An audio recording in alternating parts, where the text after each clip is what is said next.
The only way to send money electronically has always been to rely on a centralized intermediary, say someone like PayPal.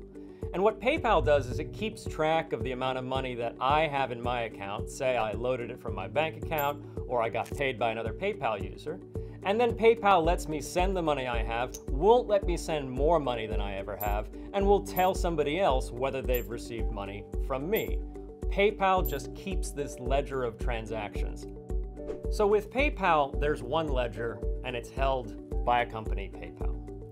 In the Bitcoin network, that ledger is distributed across every participant.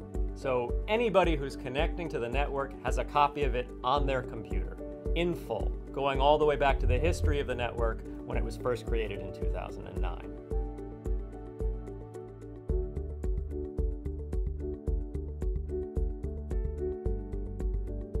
Now, how does new information get added to that ledger? Well, that's this role that miners play.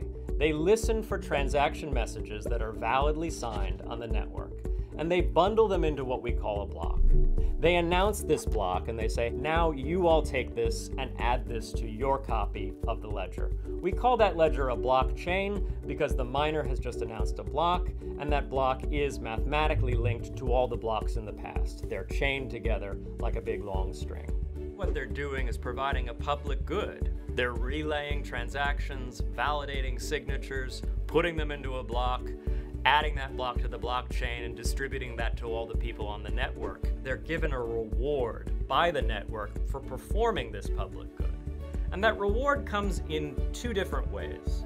One, a Bitcoin miner is allowed to stick in the ledger of transactions for that 10 minutes one special transaction.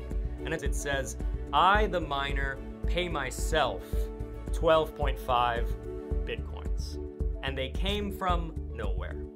This is the only time on the Bitcoin network that anyone is allowed to ever have a transaction that didn't have any inputs, that literally created money out of thin air. At some point, somebody started calling this activity of getting new Bitcoins by providing this public good on the network mining. It's like digging into the side of a mountain and getting gold.